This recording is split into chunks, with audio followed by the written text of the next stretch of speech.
Okay, we're back. If you remember the video from last week, it started and it looked exactly like this. I was even wearing the same clothes. That's because I'm filming it at the same time. In that video, I showed you what I had done with the steel skirting.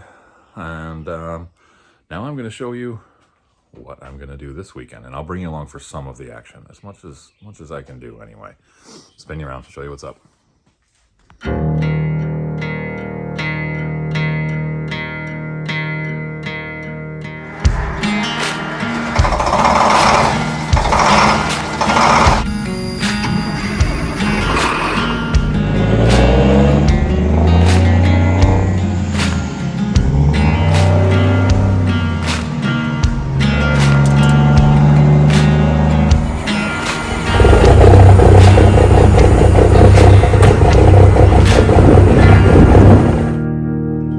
Okay, so today we're skinned and it is time to paint. So it's about 7 a.m. on a rainy Saturday morning. It's about 58 degrees. It is headed to 79 or 80 degrees today. Rain's supposed to clear out here in the next 45 minutes to an hour, and then it's just going to be a nice cloudy day. Cloudy and warm. I could not ask for better conditions. I could actually probably pull this thing out and paint it outside. I'm not gonna, but so today's task is to get this thing completely scuffed. We got to first start with getting the old mastic off all the old window frames. Then we got to scuff it. Then we got to wax and grease remover it and get the surface prepped. We've got to put up, I've got a whole bunch of Visqueen. We're going to make a mini paint booth because I have so much paint to spray that I do not want overspray on all this Chevy truck interior and all my tools and everything else. So we're going to protect the rest of this barn this time. I don't always do that, but it's warranted this time. So we got a whole bunch of Visqueen. And then we have this. We've got, guys, this is $1,100 sitting in those two boxes. Goddamn! Or the third box. That's a mulching kit for a John Deere zero turn. We're starting with, so this is our stripe. I really went back and forth on this. I had a Chevy, a GM, 1960s GM color picked out for that. A Camaro. It was actually basically a Camaro color, a goldy champagne, and it was unavailable in base coat. They didn't have the code to mix it in base, only in single stage, and I don't want single stage, so we ended up with a Kia color. We'll see how that goes. And then there's our lower, just good old reliable Ford Ebony. Same code I use for a whole lot of things. And our top part is the same color that is on my 1987 Ford L9000 that you can see on the channel. And that is, oh, I love this color. Chrysler Granite Crystal Metallic. So that's going to be our upper. So charcoal gray, gold, and black. That's the mix. So we've got a gallon of charcoal, gallon of black, and 2 quarts of our stripe color. We got all sorts of filters. We got all sorts of mixing cups. We've got our clear. We've got a wax and grease remover. I've got some of this primer left, but I needed a little bit more, so I just got an additional quart. This is expensive stuff, but epoxy primer sealer. I went with that because of, flaking, and I think this is latex paint. In fact, I can see brush strokes. I don't know if you can see those, but yeah, there you go. This is latex underneath. It's doing this in spots. Obviously, we're going to sand and we're going to prep that, but we can only get so far. So a sealer is necessary, and that epoxy primer sealer is the cat's ass for sealing up a surface and prep for paint. So we're going to start with that. Then we'll mask out our stripe, paint that. Then we'll do our upper and our lower, and we're going to try to get it done all in one long day. So I've got 12 hours. Let's see what we can get done, boys and girls. I'm dropping the hammer. No, you're not. All right, well, it still looks the same. I know. I'm bringing it back. I have cleaned up around every window. I pulled vents and scraped all the caulk off of that. New mastic, new fasteners. you know, you can see we took the razor blades and we took wheels and we did everything. We're cleaned up. I just, in terms of scuffing, just took some Scotch-Brite. This is a dull, nasty latex finish, plus a dull finish on the new sheet metal. So just a quick Scotch-Brite, more than anything, just to take off anything loose. You know, took the wire wheel to more like the trim and got all the last vestiges of caulk off.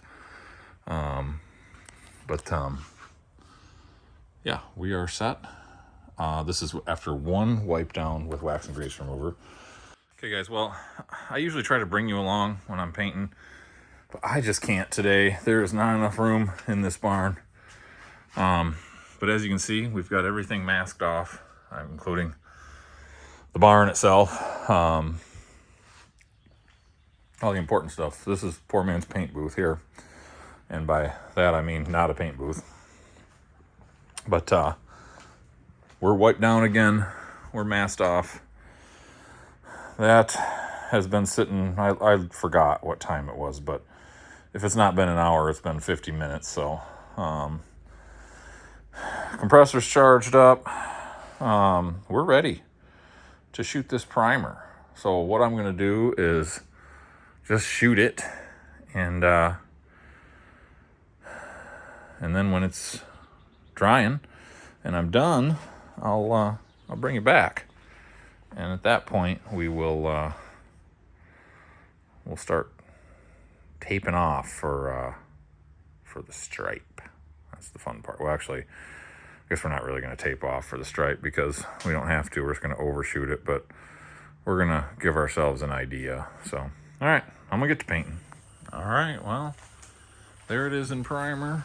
It's actually went for a ride on the side-by-side for an hour or so, and so this is all tacked up, all nice and dry.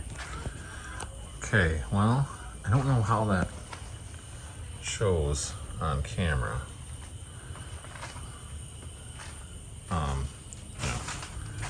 guess you can see it. It doesn't show. It's a little better, but man, it's a beautiful color.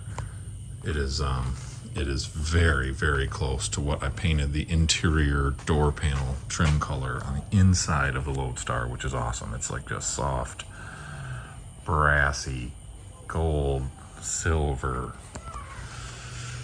champagne. I don't know. It's awesome. Yeah, you can still see all the little dents and stuff from over the years. And yeah, you can see, you know, where the old thick latex paint is underneath. I know that, guys. I know it. It's not perfect. I'm not going for perfection. We're going to make this look cool and be usable and functional. I'm not into show cars. I want something I can drive. I want something I can use. And I want something that doesn't cost me $1 million. So here we are. So anyway, we're gonna let that set up, and maybe shoot tonight, maybe shoot tomorrow, I'm not sure, but we got some more base coat to shoot. Well, lo and behold, it's been 12 hours, almost on the dot, folks, and I'm not done. Masking and taping took a long time. But I also ran out of masking tape, so I had to go to the hardware store and get some more. But that's the shape. We're gonna have that little swoopy on the back so that we tie in. Now enjoys a full 5 inches in increased diameter on the Fern and the Perla Watch. Oh shit! But we're ready to shoot our granite crystal metallic up top, and then we'll pull our lower and shoot our black. Let that set up for the night, and we'll shoot clear tomorrow. So time to paint, and boom, there we have it. So I apologize, I just cannot get far enough back to give you good shots of this thing. But rest assured, by next weekend it'll be out in the world. Now, because I was using the Eagle Eyes will catch some of my my drier and wetter spots. That's because I was using the wrong too fast of a,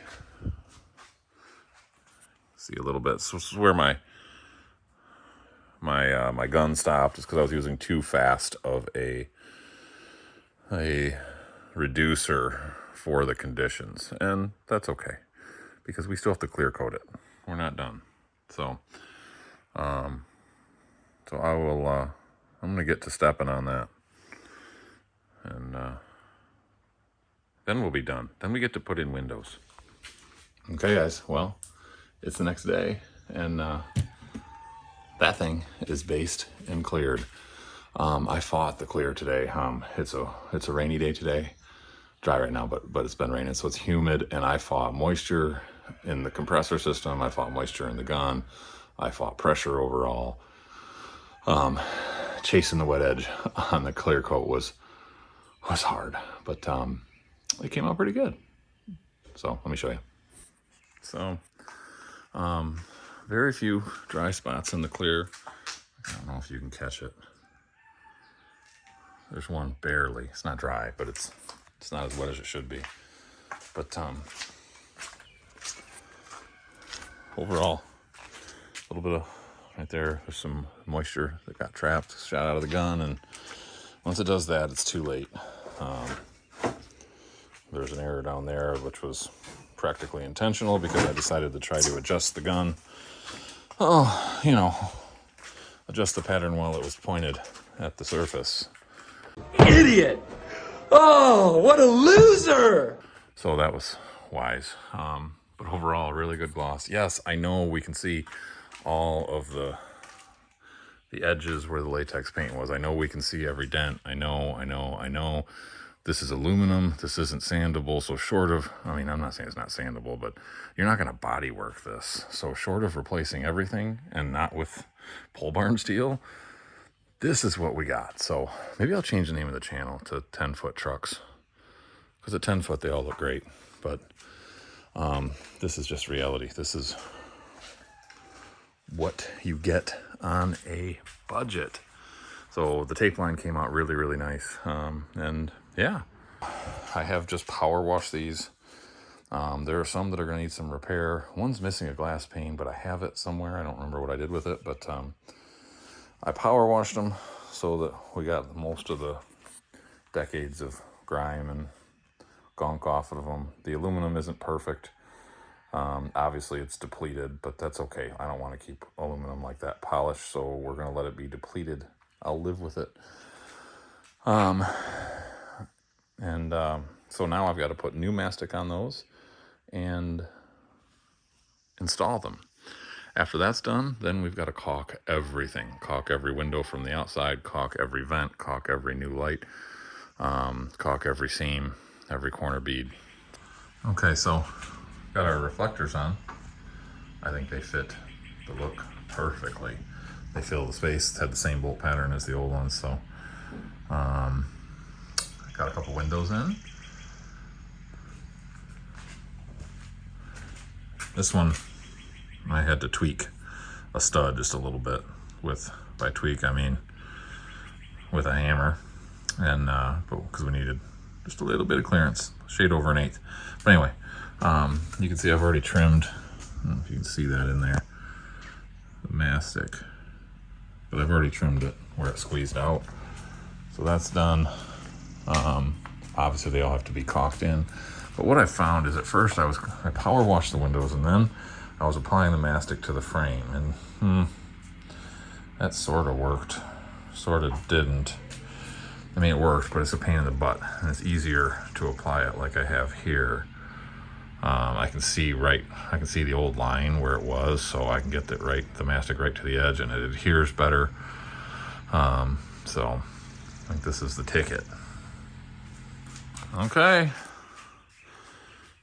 there is windows and doors all installed. Well, not quite, because they haven't been caulked in, but we still have to do the AC. That's done a little differently. Got the door on. I'm sorry I can't get any farther back here. Gonna have to do some paint work on that, but That'll come at a later date. I've got one window. You can see it's missing a pane there, and it's here somewhere. But I just don't remember what I did with it. I'm known for this. I put things someplace for safekeeping, and then I forget. But anyway, I have it somewhere. So now I'm on to caulking. I'm gonna try to get that done yet today. I think I have just enough time, and I'm actually using an RV product, a Dicor product. Cap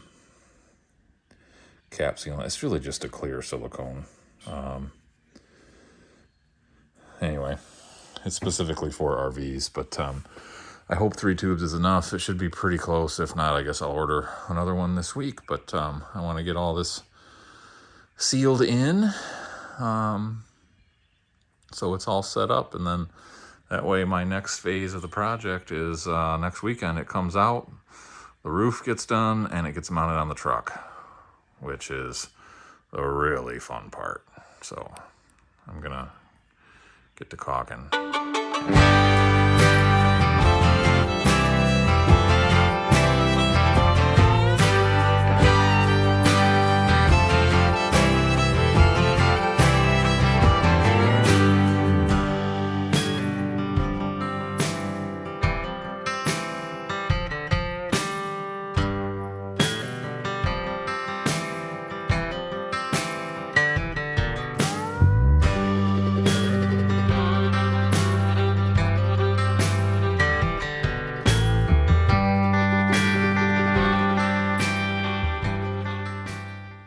All right. Well, there you have it. She's painted. Look at that. This is freaking fancy. And getting excited to actually use this thing. So thanks for watching. And next week when you see this thing, it'll be getting put onto the truck finally. Y'all take care.